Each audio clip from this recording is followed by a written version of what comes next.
And we're live.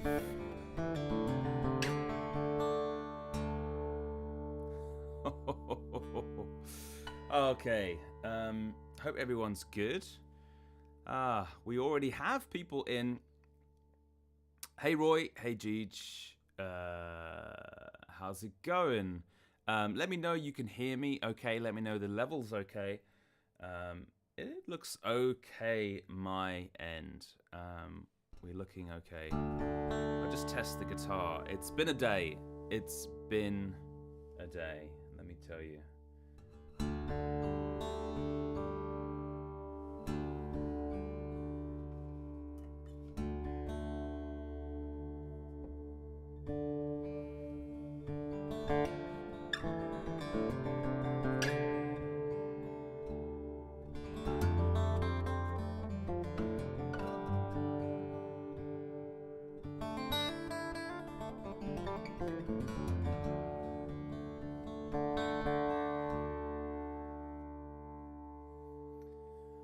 Hope everyone is okay and doing well, and welcome to the live stream. Okay, great. Sounds good. Perfect. So for those of you that are not part of my song club, I did a post today because I've been experimenting a lot with sort of electric amps, and I actually haven't apologized to Jij and anyone else that replied to my post. I haven't had a chance to respond to everyone yet. But basically, this is I will get round to it. I'm basically just exploring and experimenting with electric guitar amps with acoustic guitars, and it's something. It's not necessarily something that I will actually do or I will actually tour with or anything like this. It's just something that I'm kind of exploring, and I don't believe that electric guitar amps can replace acoustic guitar amps. I think they all have their unique sort of place, you know. Could even have, dare I say, in conjunction, like an acoustic amp and an electric amp, you know, working with each other. But it's interesting. It's exciting because I haven't used amps for a long time, and I think I need to brush up on my amp knowledge, because I think I just haven't used it for so many years. I've just gone straight into the front of house, the PA, and of course, you know, you don't have to worry about amps. There's nothing there, so.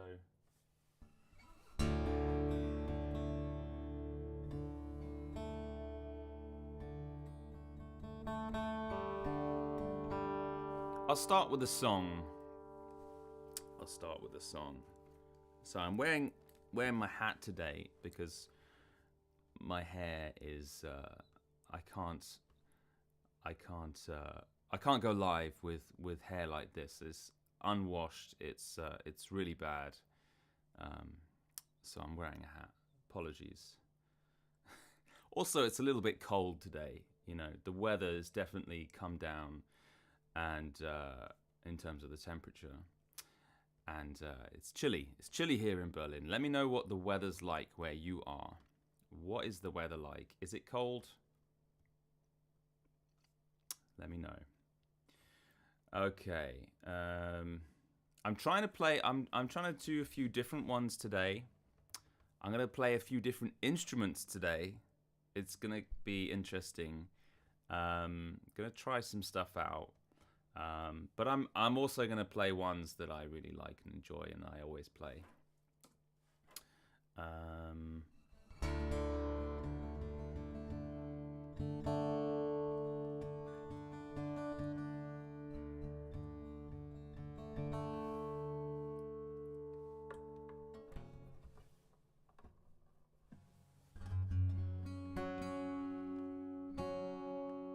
Of course, as usual with any of these, feel free to ask any questions.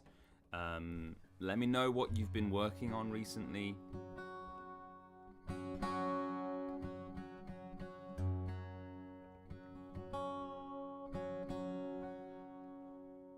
I'll do my best to reply to everyone.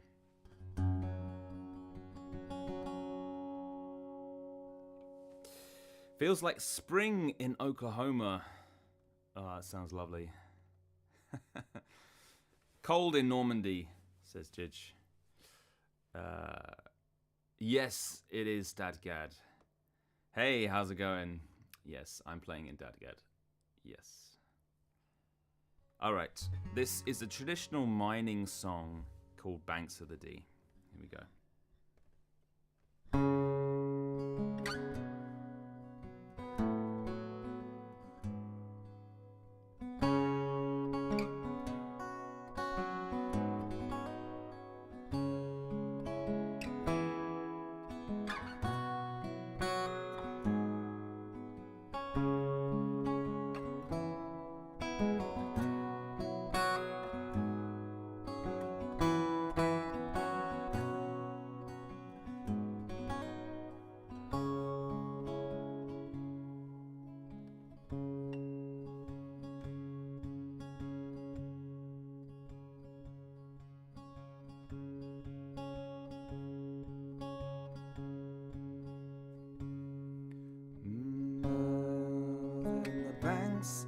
By the banks of the Dee, and I met an old man under stress I could see, and I sat down beside him, and to me he did say, oh, I can't get employment for me here, it's turned grey.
Last Wednesday night to the reckoning I went to the culinary office. I went straight for her nest, and I got me wage packet, and I was walking her way. But they gave us me notice for me hair it's turned grey.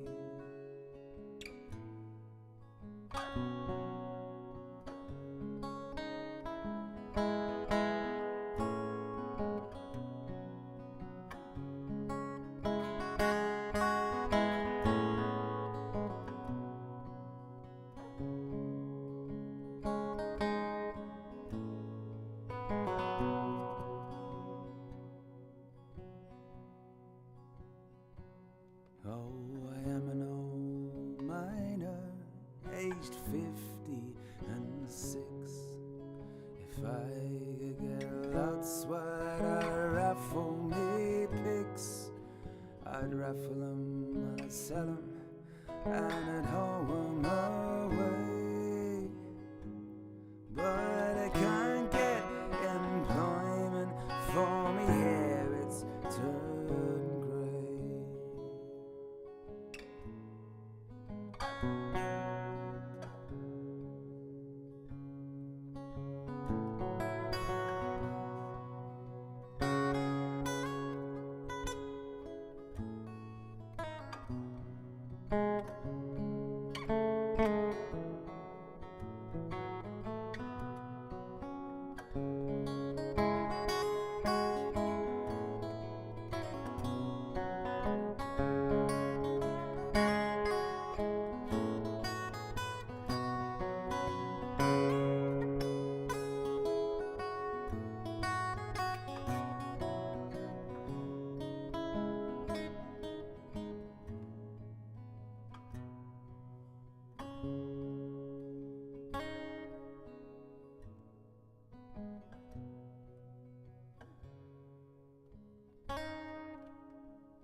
That was Banks of the D.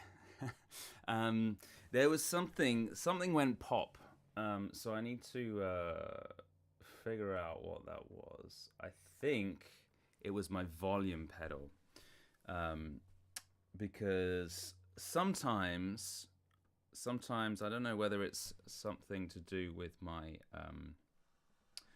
the power cable comes out of the volume pedal. I think it's because I give it a bit too much oomph, you know, and like the volume pedal comes out. So I've just muted that signal. So hopefully it shouldn't pop if I pull it out and put it back in again. We'll see. Don't brace yourselves. Don't have the volume up very loud just now. So I'm just going to do that right now.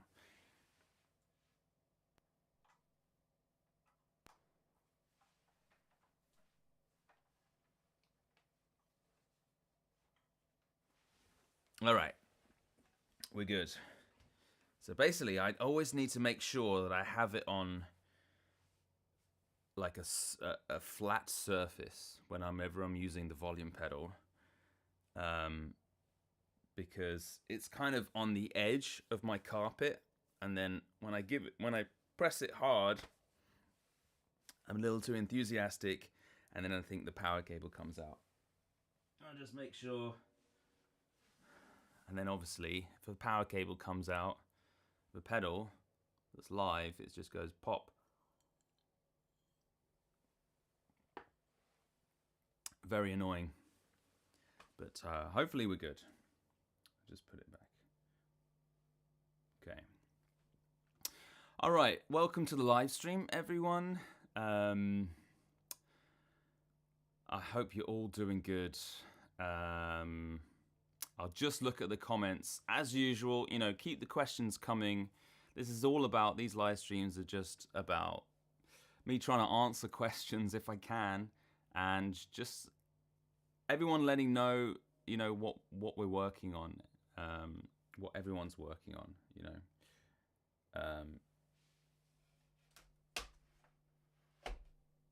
Okay. What you're experimenting with right now. So we have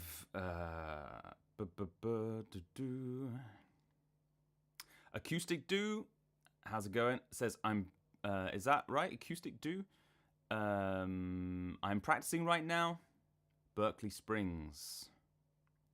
Nice. By Don Ross. Cool.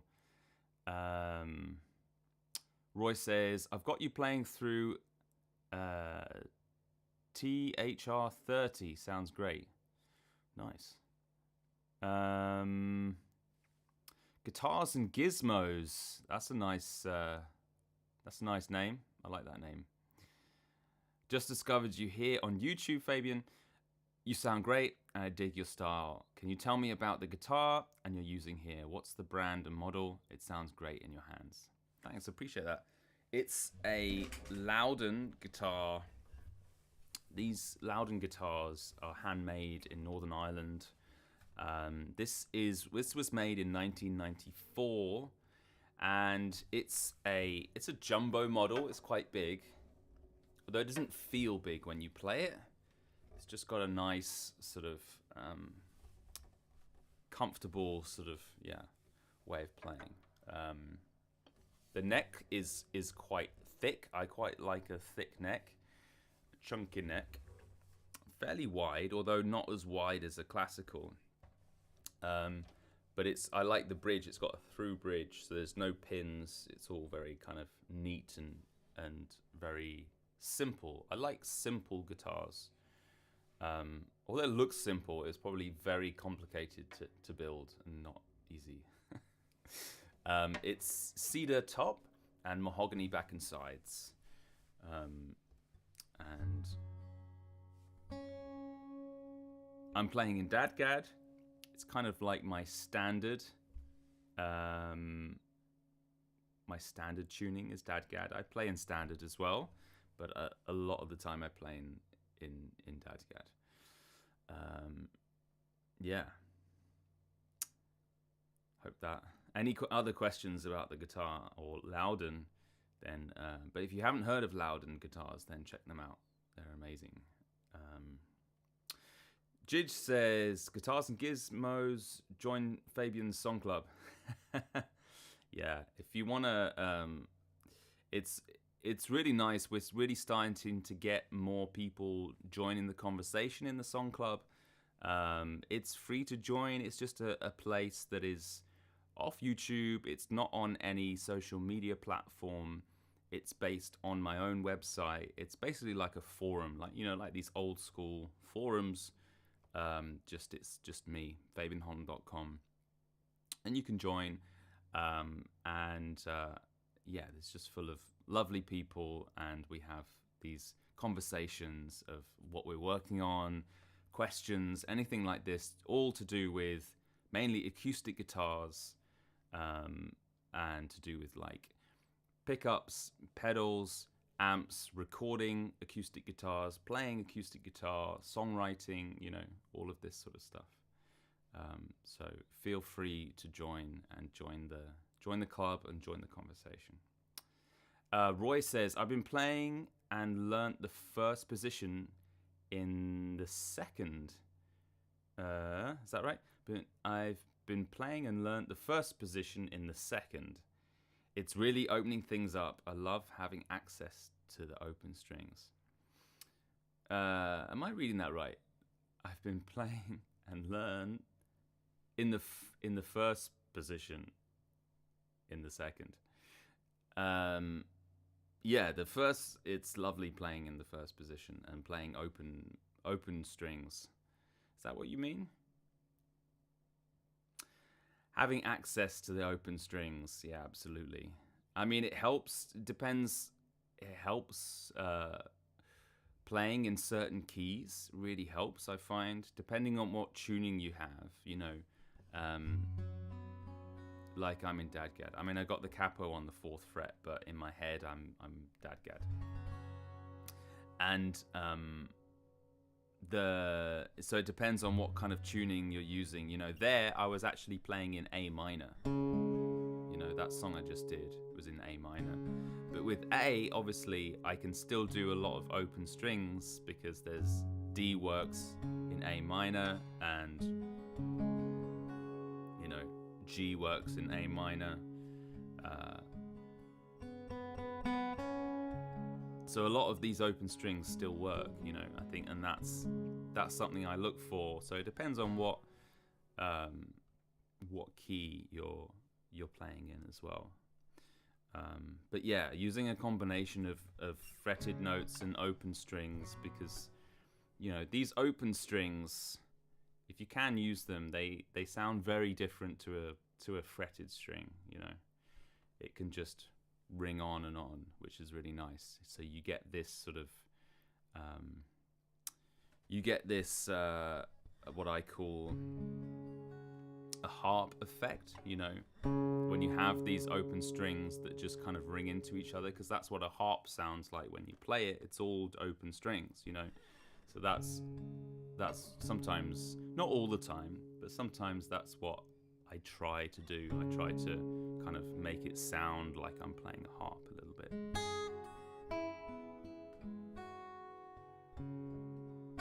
You know, that's an open string. That's an open string. You know, it can just keep on ringing and ringing, which is a lovely effect, because when you're changing, especially the bass note, and then it's still ringing, you're hearing that it sort of blends into the other chords and melodies, and just sounds lovely.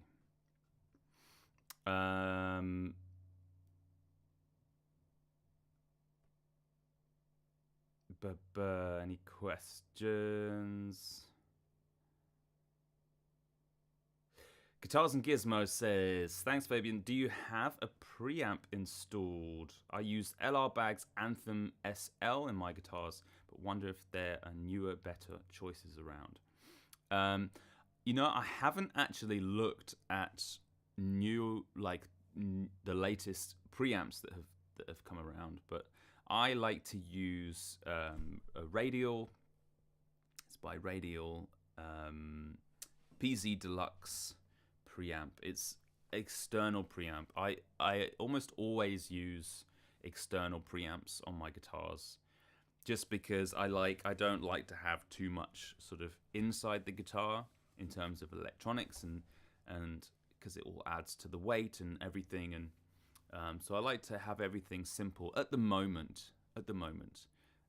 Things are changing all the time, but for the past few years at least, I've had this one pickup, which is a K&K Pure Mini pickup, which is like 3 contact pickups underneath the bridge. It's passive. It's very, very simple and easy to install. But I also like sound hole pickups as well, which I used a Sunrise sound hole pickups, sound hole pickup. For years I used that one as well, but it's quite heavy, you know, and it's chunky, and it blocks almost half the sound hole, so I kind of wanted to move to this. But yeah, preamps, I like to use external preamps, and the preamp I've got right now is it's all that I need at the moment, you know. I mean, it's unless I'm looking specifically for a new preamp, I tend not to look too much, but I'm not sure what has the latest out at the moment. But I really like Radial stuff, because they're based in Canada, and they make just really high quality preamps and DI boxes and this sort of stuff. But LR bags are great as well. I know a lot of people that have LR bags. LR bags do a really good sound hole pickup as well. I think it's called the M1.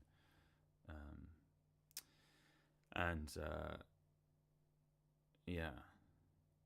Hope that answers your question.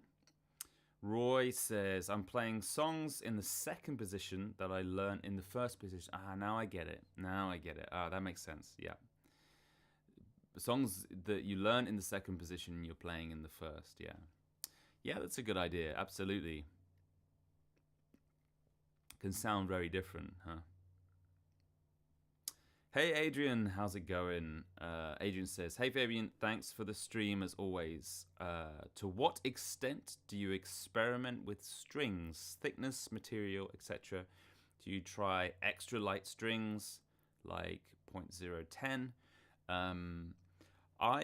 I did experiment with strings back years and years ago, and then I kind of just found what I liked, and I've stuck with it ever since.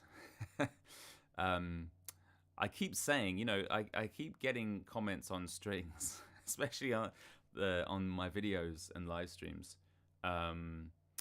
And I used a Dario Phosphor Bronze medium gauge strings, so they're 13s. I don't like to go any lower, any lighter than 13s, because just I don't like the tone. I especially on the high strings, on the first two. What I sometimes do, especially on like my slide guitars, I actually do like a medium gauge, and then I'll swap the first and second strings for heavy gauge. So there will be like the first string will be a 14, and then the second string will be an 18, which is really thick. But with slide, I feel that the string needs to be thick, you know, because especially if you're using a metal slide, the thicker the string, the better, because it's just like it's a really nice and warm tone if it's a really nice and thick string, you know. If it's really thin, it tends to have a thin sort of tone, or you know, have a sort of higher pitched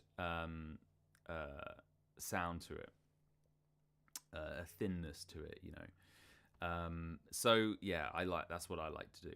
But these are these are an acoustic anyway, so you know, I think with acoustic guitars, things are a little bit thicker, the strings anyway.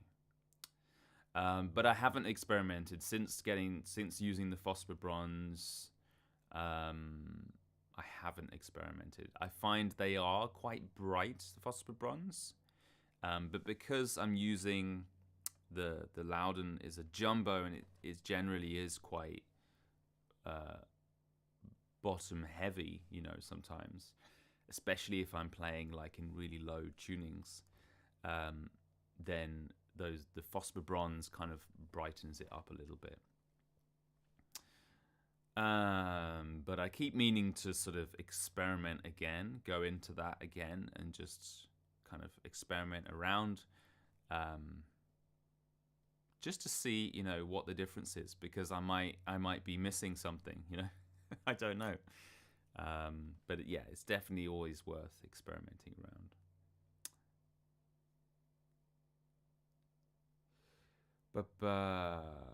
Hey, your balls is here.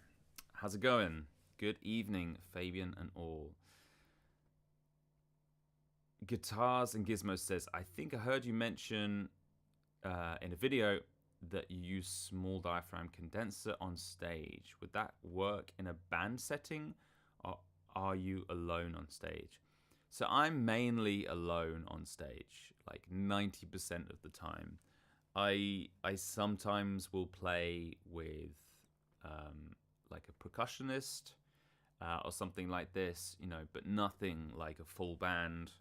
I quite like playing solo, to be honest. Although it's much more fun to tour with a band or with other people rather than on your own. You can get lonely.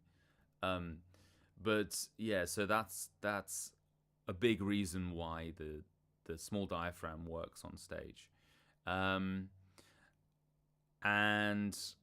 to be honest, I'm not sure how it would behave with other instruments, especially things like drums and electric guitar, you know, loud instruments. I'm not sure how the mic would react. I think it might be fine if you have, depending on the room, depending on the stage, you know, because I've seen lots of people use, you know, condensers, small diaphragm condensers, even large diaphragm condensers sometimes on stage, you know, with other instruments. So I don't see why it wouldn't work. I think it just depends on the room, depends how big the room is, how much space there is between the other instruments, you know, and all this. Yeah.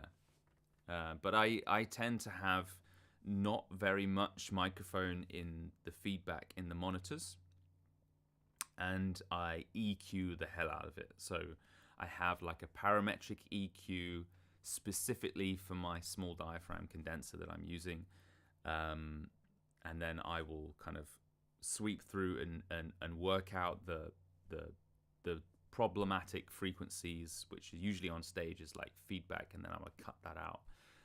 Or if I have a decent sound engineer, then the sound engineer will do that for me. But you know, if I'm playing like a really small venue, like a cafe or something, you know, the sound engineer won't necessarily have a parametric EQ or a decent EQ that they could do that, you know. So I just like to bring everything that I need just in case.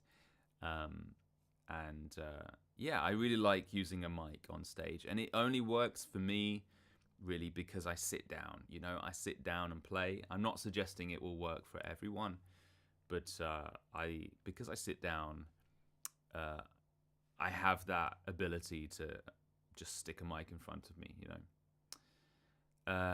Might work depend on how disciplined your drummer and bassist would be. Absolutely, depends on the players, you know. Yeah, for sure.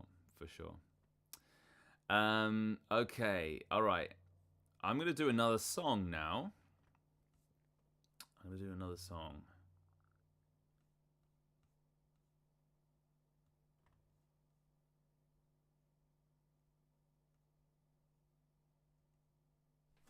Keep the questions coming, though.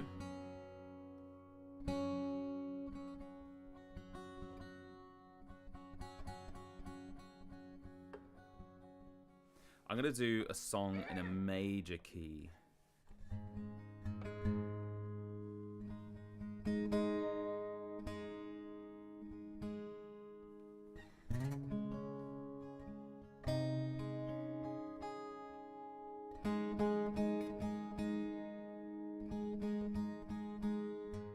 Need to change my strings. The strings are getting a bit...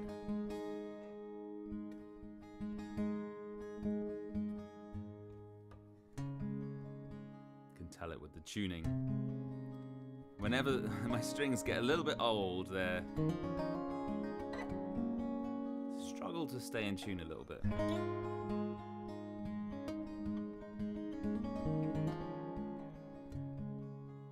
So this song is called Like Father, Like Son, and I wrote it when I felt like I was turning into my dad a little bit. I just found myself saying certain things, certain phrases that that I knew my dad would tell me, would say, you know. You know, when you realize it for the first time, it can be a scary thing. So I decided to write this song about that experience. It's called Like Father, Like Son.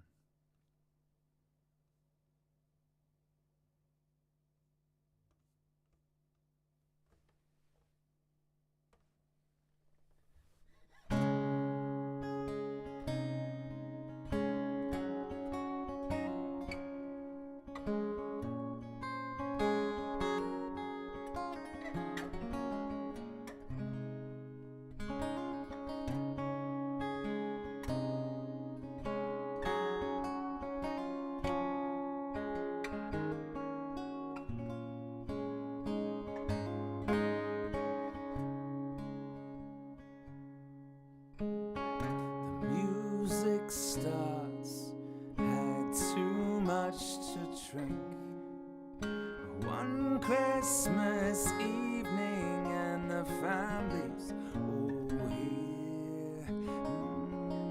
From my seat, stand up to my feet, attempt to move my legs and hips to the beat. Oh,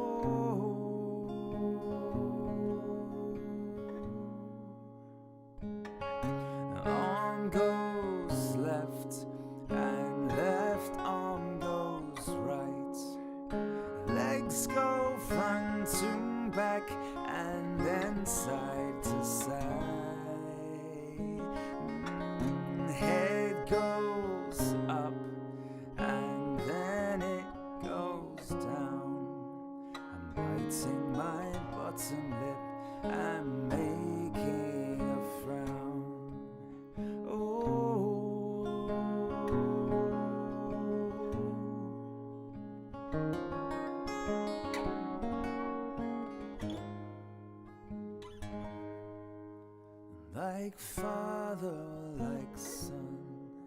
My chances are like a father, like son. Oh, my time has come.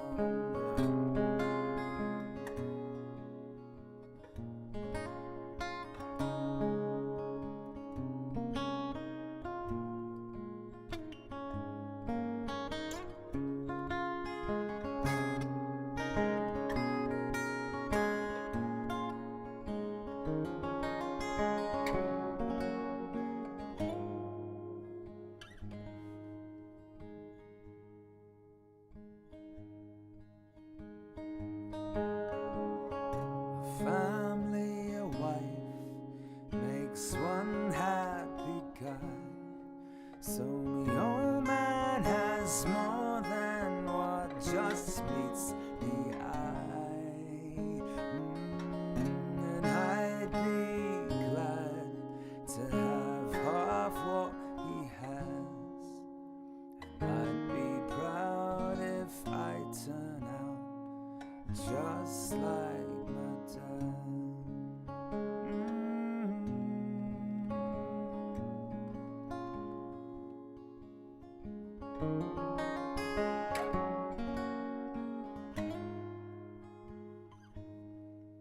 Like father, like son, and my chances are none. Like a father, like son, oh, my time has come.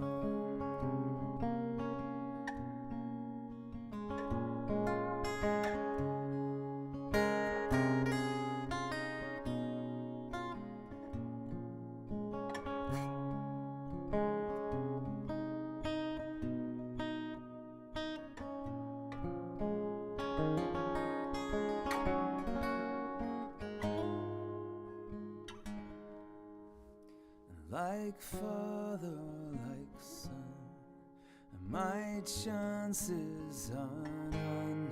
Like a father, like son, oh, my time has come.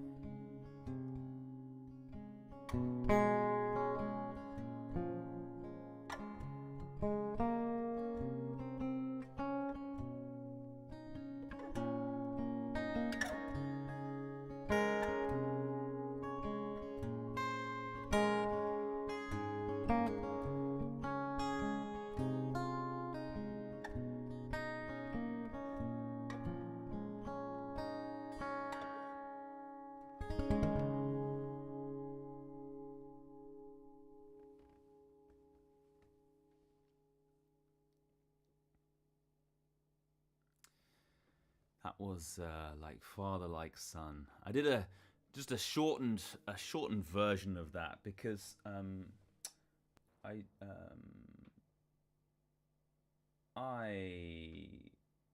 I'm just conscious of the time, and I wanted to make sure that I get show everyone these other instruments and stuff that I wanted to show. I just want to make sure that I'm testing something that sits still. Yeah. Okay, still good. All right.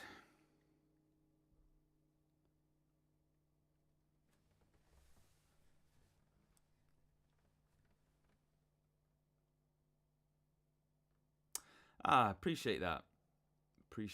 Thank you so much. Roy says, I'd say a small diaphragm condenser mic would be fine with other instruments. You would want an omni pattern. I would not want drums or speakers directly behind you. Yeah, I mean, my small diaphragm is cardioid, which also works quite well. I just need to be careful of where the monitors are and how close they are to me and everything like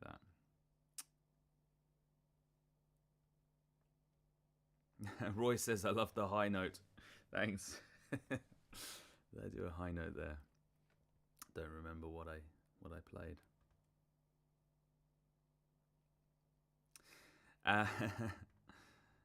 Appreciate that, Guitars and Gizmos. It also says, a bit intrigued by that banjo you have there. Could you reveal a little about the brand model? Perhaps let us hear how you use it, mainly for overdubs, or do you use it live as well? I use it live. And actually wanted to play a song with the banjo. I haven't used it. In a little while.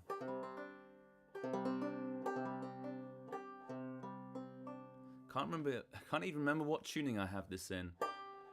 I think it's a G, some kind of G tuning, sort of G's and D's I've got going on here. This is super old. This is a banjo made in I don't know exactly what year it was made, but it might be close to 100 years old. It's from the UK. It was made in Birmingham. It's a Windsor banjo. I forgot the name there. It's a Windsor. It's a Premier Windsor banjo, and this is one of their sort of. They made cheaper range banjos, but this is one of their sort of bit higher range, and it has sort of the usually the cheaper range banjos don't have any sort of wood on the inside. It's just a sort of very basic metal sort of drum head. But this one they made it, you know, they put a little effort into it, and you can see like the inlay and stuff. It's a really beautiful banjo. I just need to switch things on my computer so I can see what I'm showing everyone.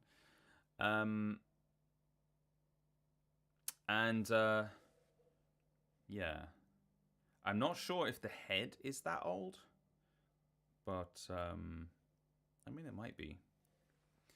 But I've got gut nylon strings. So these originally banjos would have gut strings, so literally guts from animal gut strings, right?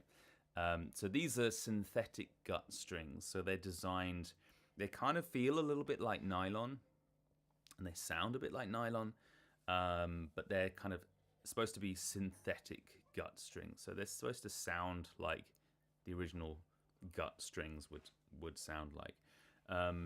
And I, you know, typical guitarist, I like to play it like I play guitar. And it's a very different sound, this banjo. It's quite a low sound. You know, that being the lowest note.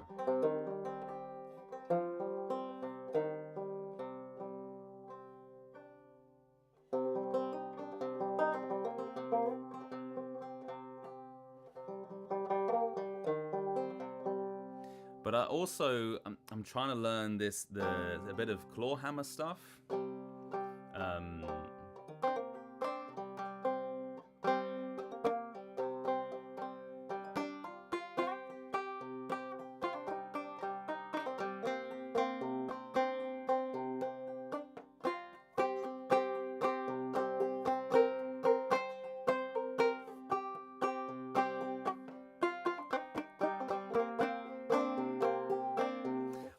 I'm not great at it. I need to practice a little bit more.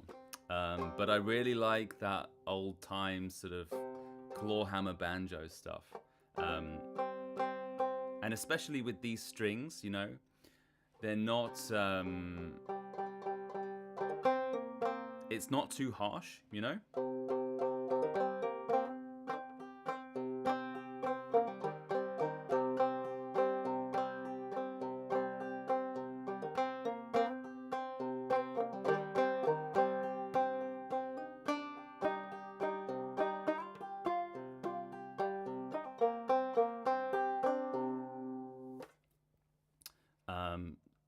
So they sound quite nice. Oh, there's a little thumb that just appeared there. First two are G and C, yeah.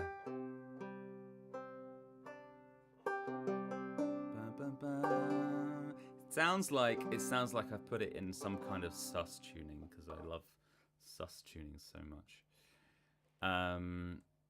Yeah, I'm gonna try and attempt a song here. A song by I love Sunhouse. Anybody heard of Sunhouse? Sunhouse is one of my favorite blues musicians, and he did this song of John the Revelator, and it's been done by loads of people. If you search John the Revelator, sort of old traditional gospel bluesy American folk song, been done by loads of people, and but he did it, and it's really good. It's really, really good, you know, full of emotion. So I'm gonna try it. I haven't done it since I made a video on this, and I just did it with a ribbon microphone, and I was just recorded with the banjo. I literally haven't played this song since then, which was about a year ago. So forgive me if I completely mess up, but we're gonna try it. You know, that's what these live streams are about. Just trying things and see what happens. Here we go.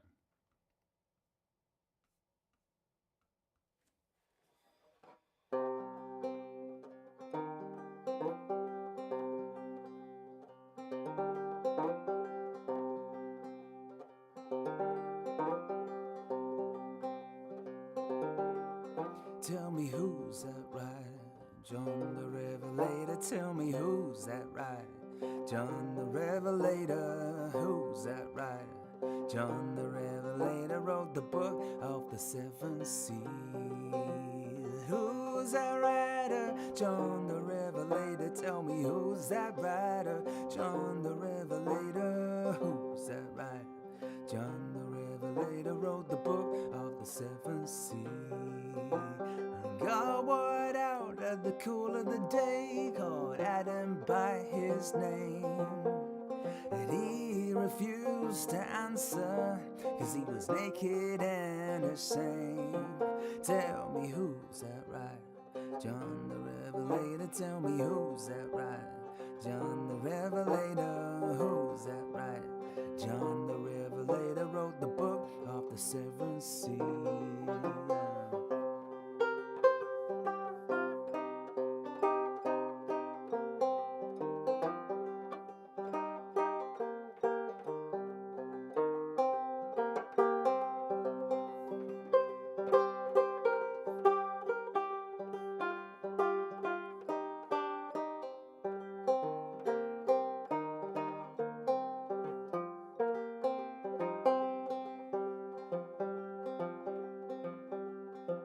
Tell me who's that rider? John the Revelator. Tell me who's that rider? John the Revelator. Who's that rider? John the Revelator wrote the book of the seven seals. Who's that rider? John the Revelator. Tell me who's that rider? John the Revelator. Who's that rider? John the Revelator wrote the book of the seven seals.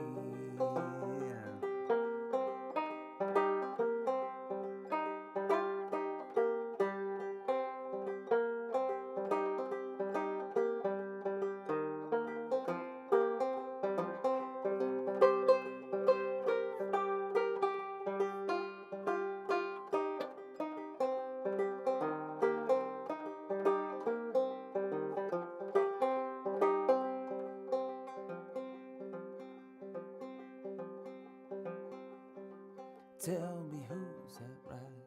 John the Revelator. Tell me who's that rider? John the Revelator. Who's that rider? John the Revelator wrote the book of the seven seals. Who's that rider? John the Revelator. Tell me who's that rider? John the Revelator. Who's that rider?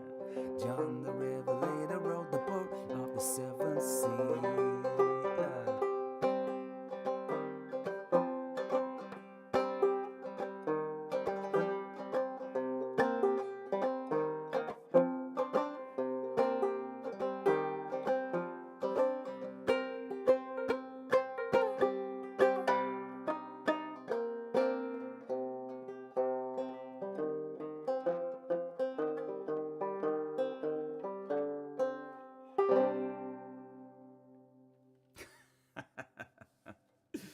Oh, one of the strings at the end there came off the bridge, so I had to end it a bit early. I was getting a little too aggressive there. I think I need to like. Oh, hold on, my reverb is still on. There we go. I think I need to file them down a little bit. Get these, because this bridge is actually fairly. It's new. It's not the original bridge. So I had to sort of file the grooves in, but I think I need to file them a little bit more so they don't pop out. But yeah, so I really like banjo. I'm not a banjo player, but I really like banjo. Old-timey banjo. You just can't beat it. All right, welcome to the live stream, everyone. If you've just joined us, I was a little bit late starting this one. Oh, some more people come in. Hey, everyone. Jamal, is that right? Jamal Richards, how's it going? Says, great to have you back, Fabian, and great song. I know we spoke briefly recently. I'm serious about having you record some acoustic guitar for my song, but you haven't got back to me as yet. Oh, really? Sorry, Jamal. Yeah, absolutely. I mean, it's can you I'll have a look out for your email. Sorry if I haven't got back to you. But yeah, if you want me to play guitar on your song, remotely, of course, I can't really travel, but yeah, absolutely. I'll have a look at that. Apologies, it's been really full on at home recently.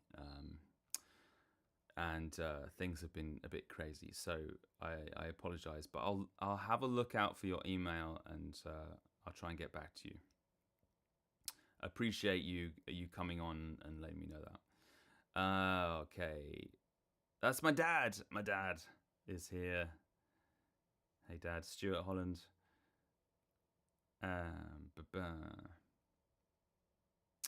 And Jody, how's it going? Love John the Revelator. What a tune, I know. Sunhouse, Death Letter Blues is one of the most harrowing songs ever written. Yeah, absolutely.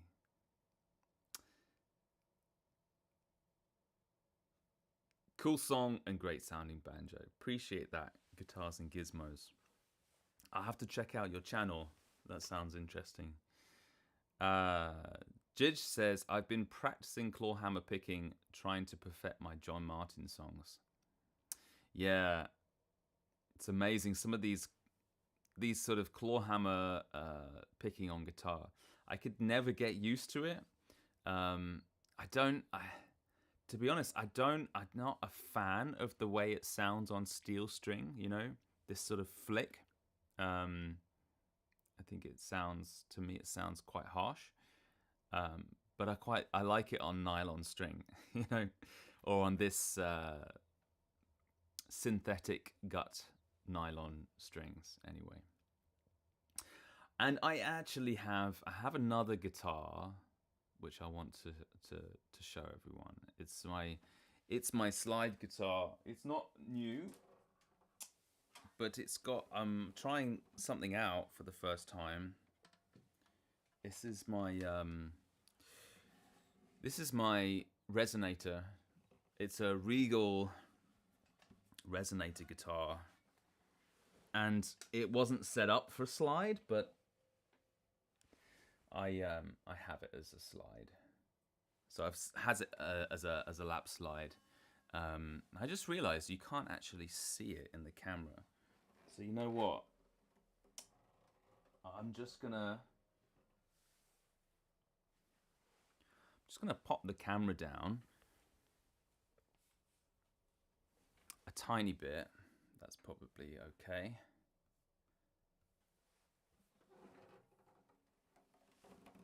And then I'm gonna get this, and that's a little bit better. Could even do with it coming down a little bit more, but I'm gonna bring it down a little bit more. Bear with me.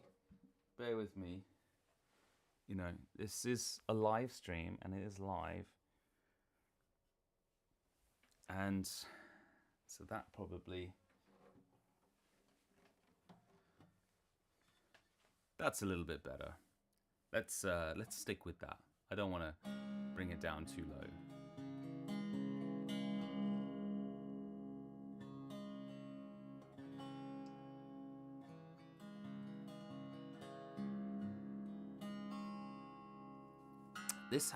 I'm checking out this this microphone that attaches to it. It's from Neumann. It's a Neumann microphone. They make these tiny microphones. I'm just trying it out. It's the first time I've tried it, actually. And actually, something like this is perfect for a lap slide guitar like this. Because I find it so awkward to sort of bring the mics sort of over the top like this, especially live, or if I want to do a quick recording. With this, I can sort of get this microphone in just on the right position that I want it to be. And let's have a listen to it, hear how it sounds.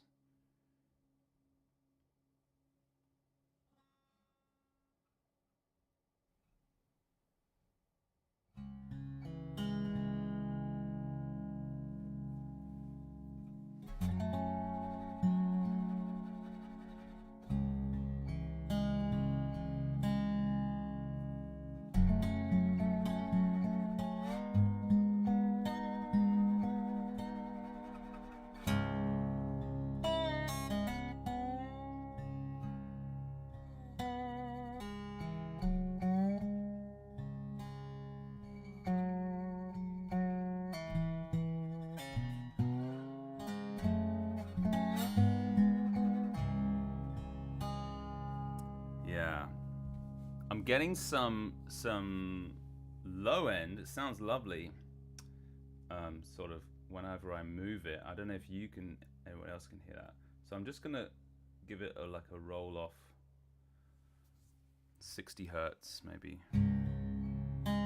Really, and with this I can definitely experiment with like the position, you know, put it in a different position, might be better.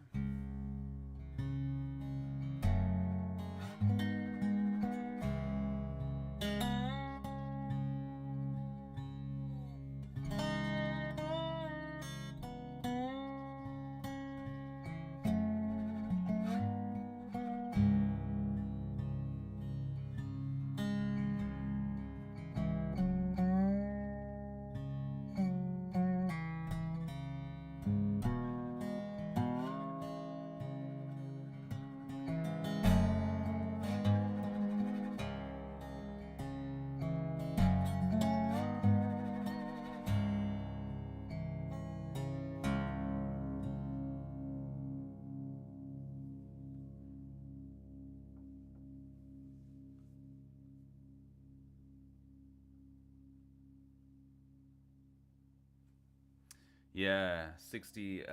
Maybe I'll give it even more. I'll try 80 hertz roll off. I'll try an 80 hertz roll off.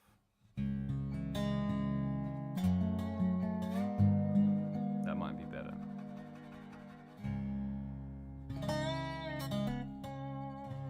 I mean, I literally just before the live stream, just kind of whacked this on. Didn't even test it. Didn't even listen to it really. I just put it in a position, and I can sort of move it. I'm not going to do that now.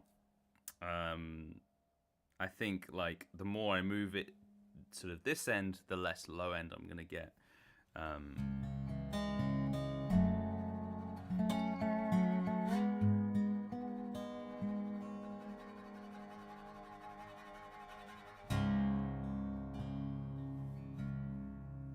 All right, I'm going to try a song with this now.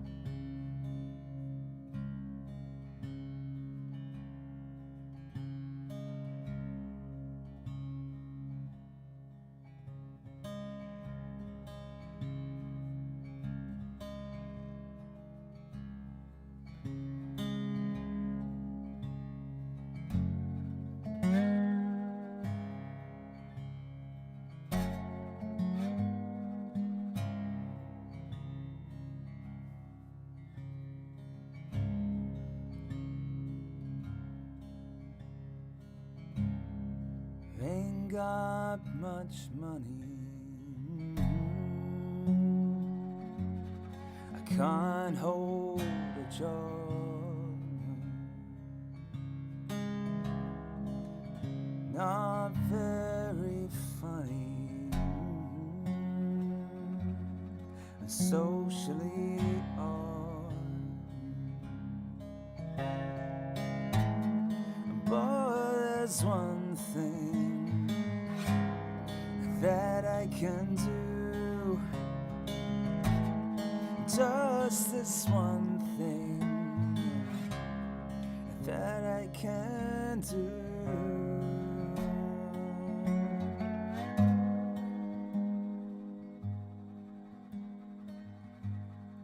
Sing this for you.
Business-minded man,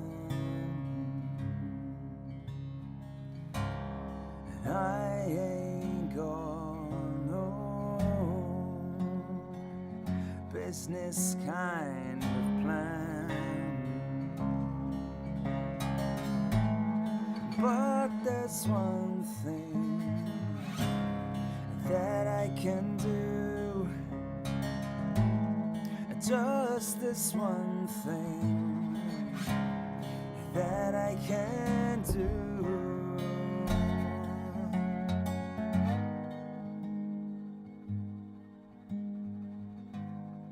Sing this for you.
That was a song called For You.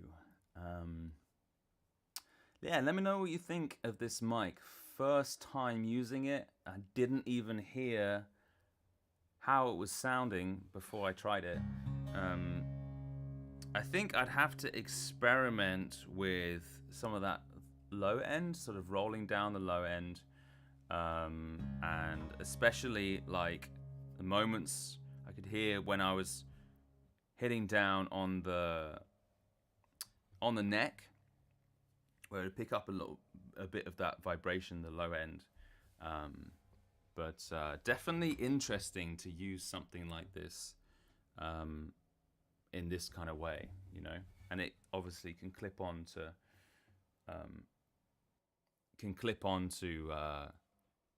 any guitar. It's meant for guitars. Very interesting stuff. All right.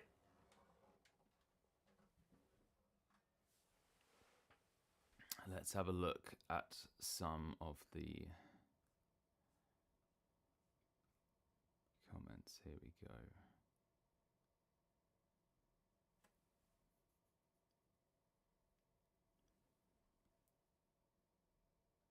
Your Balls says, I am desperately to get my LR bags to restrain the bass. In standard tuning, it was just manageable, but in drop D, it bangs through the EQ. So far, only a high pass filter seems to work.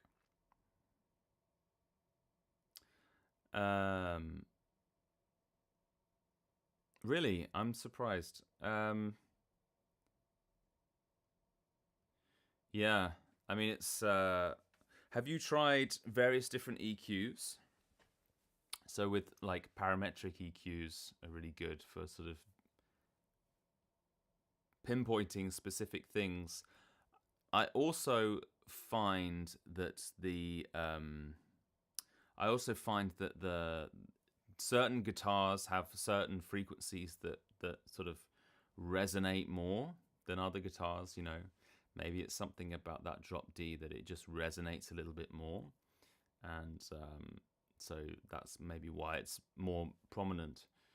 What LR bags is that? Is that like that's a pickup you're talking about? Be interesting to find out which LR bags that is and what type of pickup it is. Is it like a piezo style pickup? Because they can have problems in the sort of feedback and sort of in the low end sort of stuff. But yeah, usually EQs really can do the job, but it depends on what type of EQ you have. Oh, it's an Anthem. I'm just reading down now. Yeah, that's similar to that's like something that goes underneath the bridge plate, huh? The Anthem.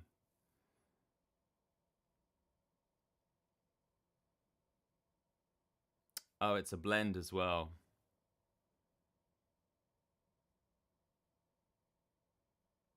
Guitar amp, it works fine, but for FR system, the bass just blows out.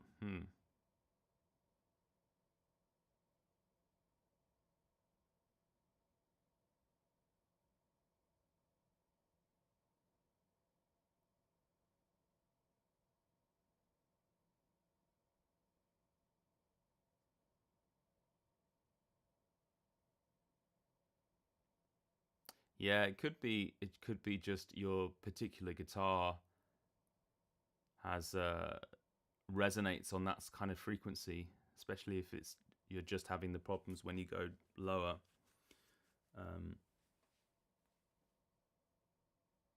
What type of EQ do you have out of interest? That would be interesting to find out.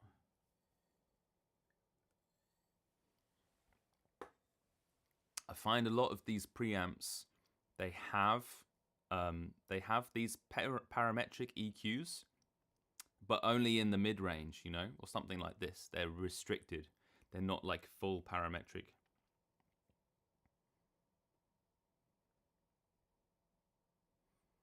Hmm. And the mic is at the electronics box behind the blender knobs under the sound hole. Yeah, I don't know enough about that particular pickup, the Anthem. I know of it and I've seen it, but it sounds like some people here know a little bit more about it. Could maybe advise you a bit more, but I'd really suggest I've yet to find any sort of no EQ pedal yet. Yeah, I was just say I've yet to find a frequency that or problematic frequencies that I can't control with a decent EQ, you know. So usually 9 times out of 10 you can control it, but it's good to have a decent EQ, you know, that'll.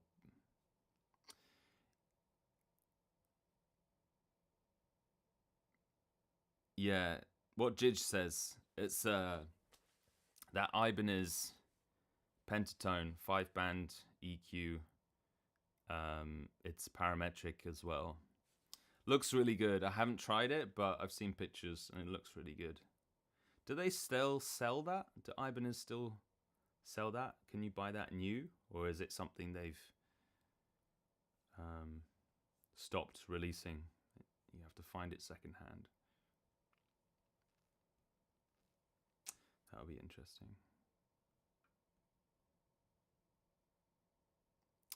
I have a what is it? It's an Empress Effects, Empress Para EQ.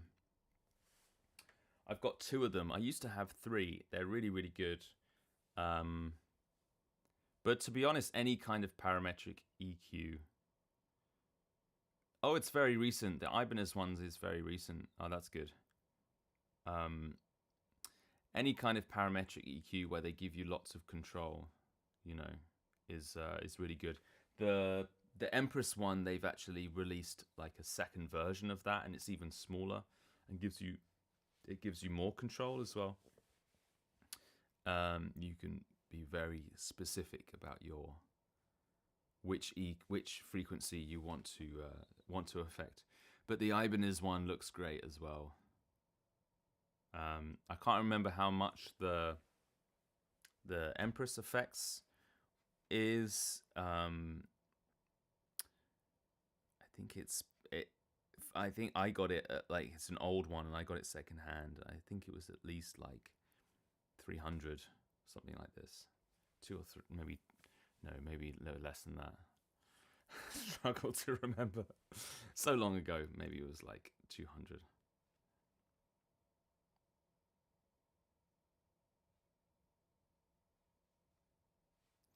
Okay, wow, the Ibanez is 129 euros. That's really good. But you might find a Black Friday deal, yeah.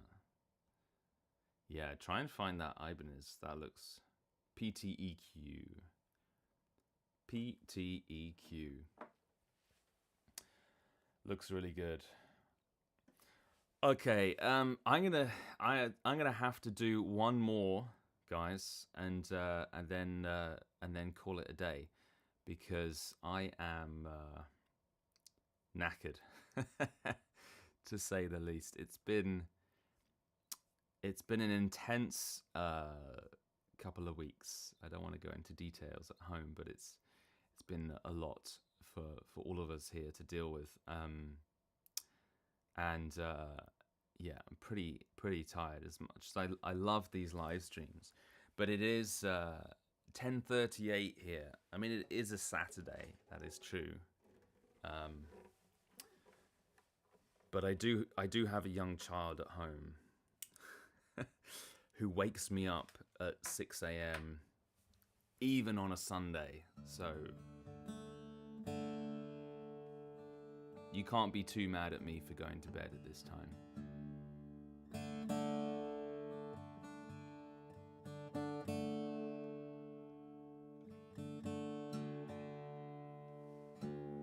Yeah, the Boss G7's good.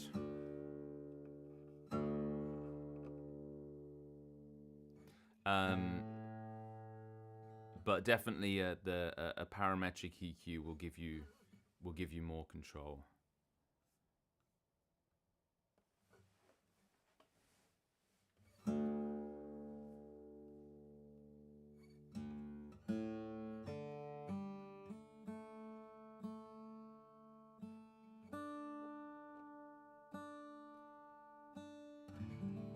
Oh yeah, Sundays are very quiet in Germany. Even in Berlin.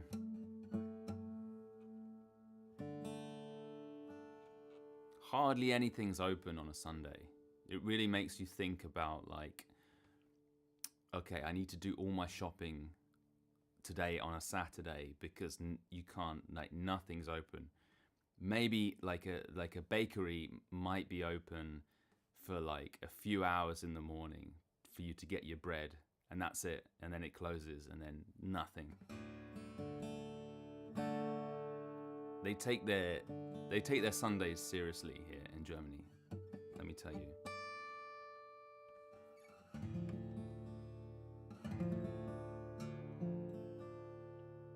But restaurants are open, obviously, and stuff like this, you know, so it's not completely quiet.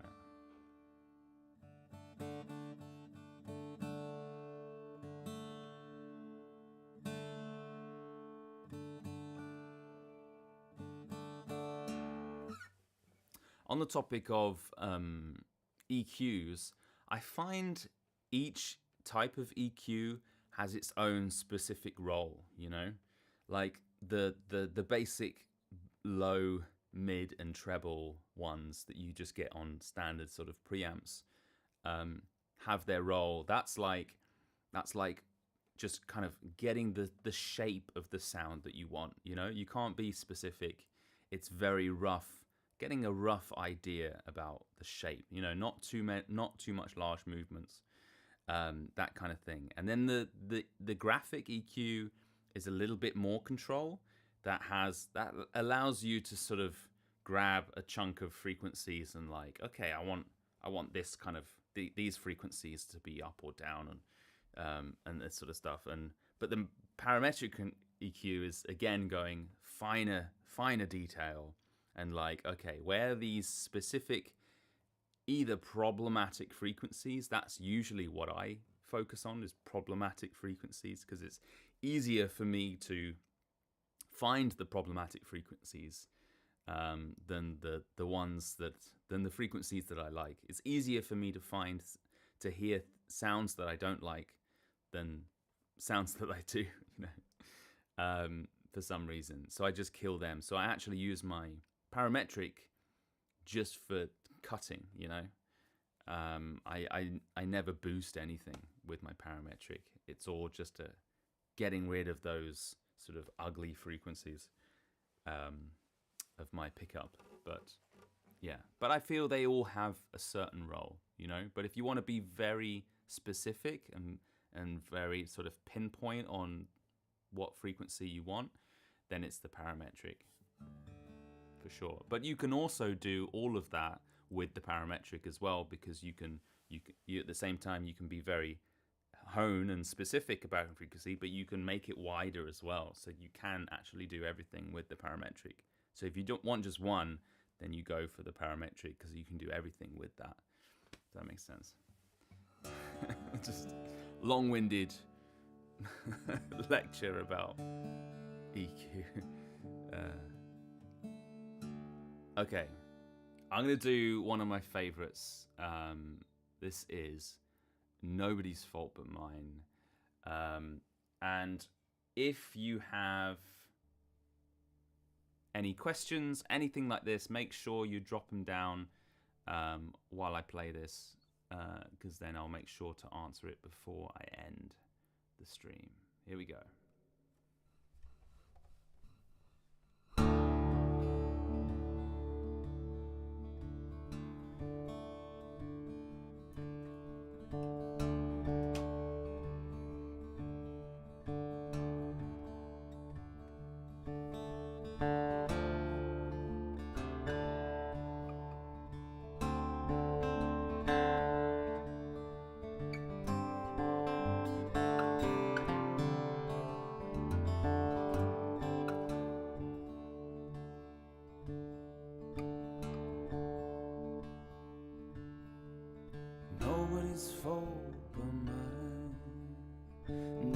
nobody's fault but mine. If I don't read, my soul be lost.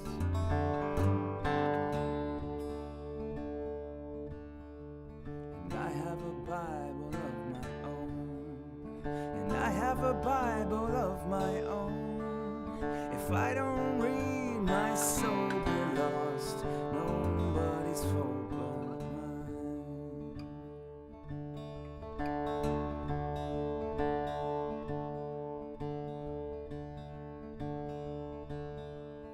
Mother, she taught me how to read. Mother, she taught me how to read. If I don't read, my soul be lost. Nobody's fault but mine.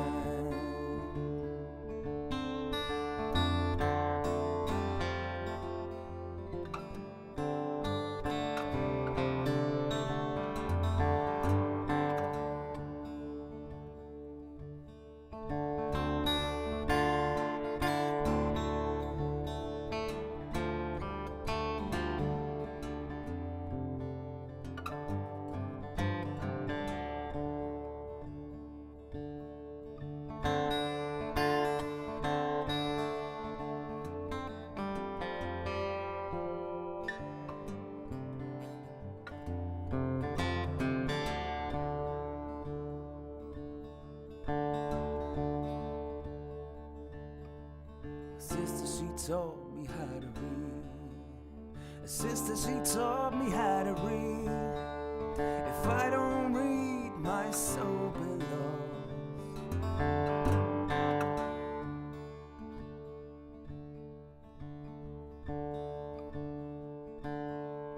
And I have a Bible in my home.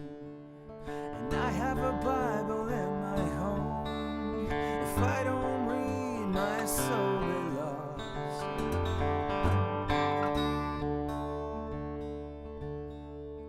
Father, he taught me how to read. Father, he taught me how to read. If I don't read, my soul be lost. Nobody's fault but mine.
That was Nobody's Fault But Mine from Blind Willie Johnson, of course. Alrighty, I hope everyone is having a wonderful evening. Okay, let me see if there's any questions before.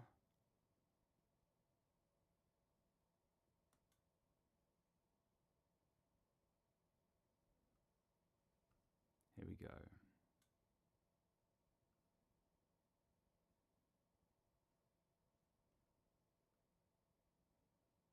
Jody says, "Feel your pain, brother. My little one has me up 5:30 every day of the week." Ah, yeah, that's hard. It's early. It's early. Ta-da.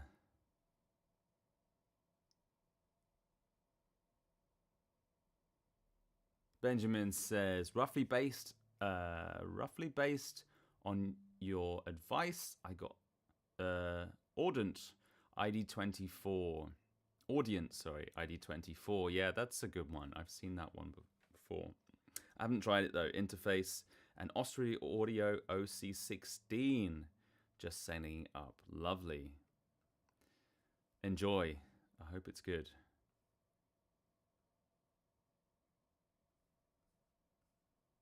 Hope you enjoy it. Hope you create lots of recordings with that.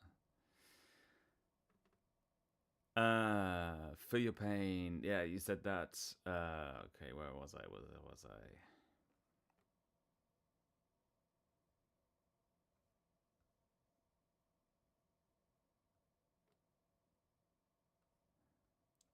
Jody says, just booked recording studio to lay down my first few songs. Here's a question for you regards releasing an album. Drip feed one song at a time or full album drop? This is something that is interesting because it's I haven't actually released anything for a little while, and I'm getting this. I'm getting the itch. I'm getting the recording itch. So I'm keen to get recording again. You know, thinking about my next album. So this is something I've been thinking about recently. And from my last albums, I recorded everything obviously as an album. But then we would release singles, you know. So I say we because the first two were on a record label, and then the third one was self-released. But so I would usually choose like 3 or 4 maybe singles, and then I would release them beforehand, you know, with maybe like a video or something, and then the album would come out. So that would be like, I don't know, a month before or something. You know, I would choose like, or a couple of months maybe, do like a song a week. I don't know, something like this. Whatever you feel like is a good amount of time. But that's typically what I've done in the past. But maybe now people do it different, you know? I think these days with everyone, or I think most people self-release, you can kind of do what you want, you know? It's all online. There's no... very few people are actually printing out CDs, you know, and although I do have a load of CDs in my basement here. So yeah, it's kind of, you can kind of do what you want now, but that's, I think I would still kind of stick. I don't know if I would drip feed the whole album. I'm not sure. You could do that, you know. I typically, what I've done is just chosen the best sort of 3 or 4, and then given those first, and then release the whole thing, you know. But yeah, it's something that I'm gonna be thinking about very soon, and rethinking the way things are done as well, because especially in the folk scene, and probably in like the blues scene, and a lot of these more traditional based scenes, things are done still in the old way, you know, in terms of paying lots for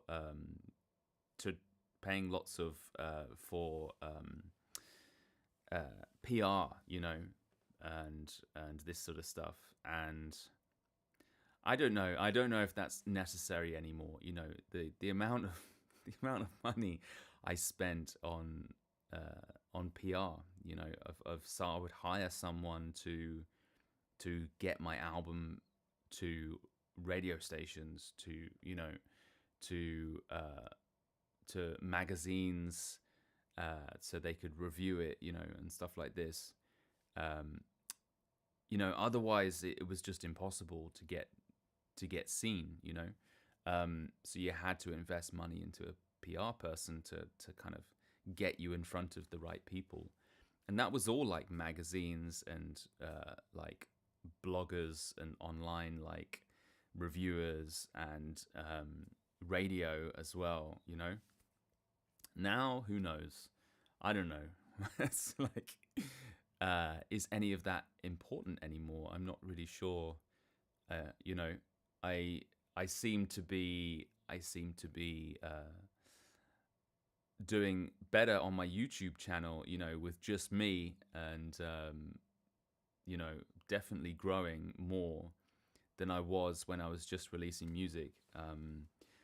I mean, and doing things more on the old school way. But I don't know. I'm still figuring it out, and let me know what you decide.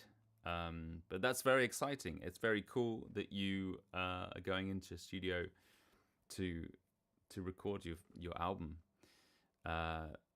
Give us some insights. Take some pictures. Yeah, let us know. Let us all know how it goes. I'd be really interested. And also the times before you go into the studio as well. Because I think especially when you're paying for that time, it's you feel it. You feel like that you're paying for a whole day, so you need to make it worth that. So you really need to know your songs inside and out, and nail the performances. And just be ready. And yeah, it's exciting, and it's a little nerve-wracking, going into the studio. That's why I love doing it at home now, But I still like going into a studio as well. That has its place and everything as well. It's a different experience. All right. Probably Spotify. I have no idea how this all works. Yeah.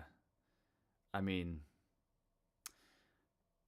you can get these, I'm sure of like these digital releases. These digital distributors will distribute your music everywhere to the streaming platforms. There's various ones out there. That's the easiest way for sure. But I've seen some people, I've seen some people do like, they actually, if you're gonna release a CD, they actually release a CD first, and then they wait for the Spotify a bit later. That's interesting. Who did that? Mary Spender did that, which I thought was interesting.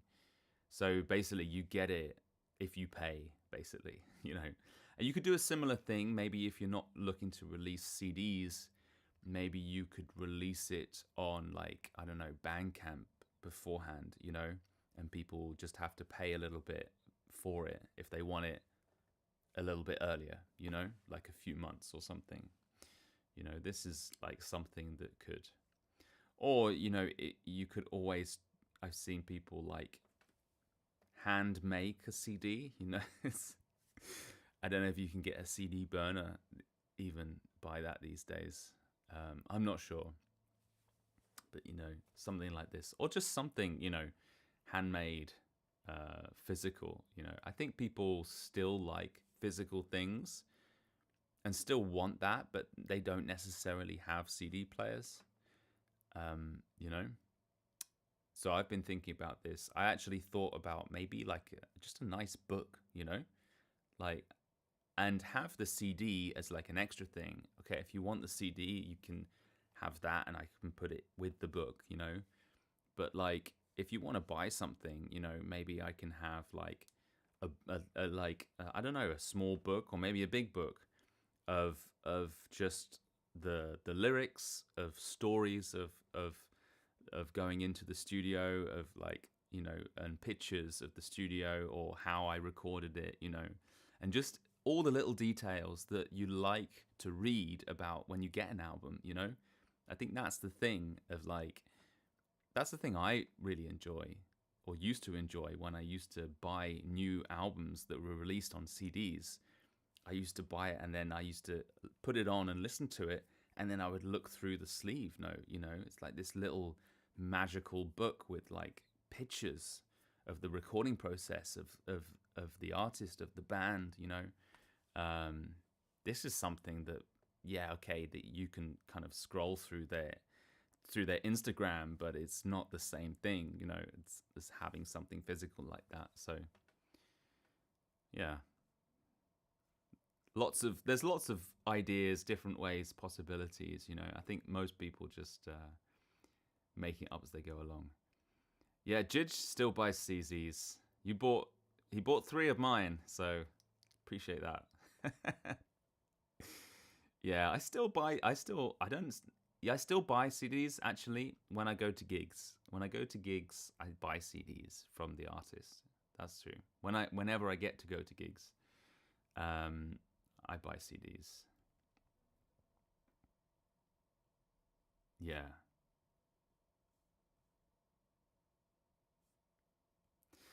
All right, everyone. Yeah, keep us updated in the Song Club. And again, if you just joined us, I have a Song Club that that all these lovely people, most of these lovely people are in, and it's a lovely place, and you can join for free. It's just the link is in the description down below, and we have these conversations on not on a social media platform, but on my website. And yeah, I think that is. Oh no, hold on. Just magazines are dead. Radio is hits only. Any publicity must be live or online. Yeah, it's interesting the way things are going. I find it fascinating. Kind of sad that physical things are no longer. But I think vinyl is always going to have a place, you know. And CDs, I think, as well.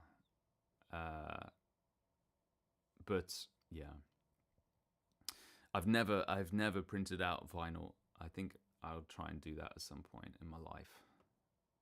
Be lovely to have your own vinyl.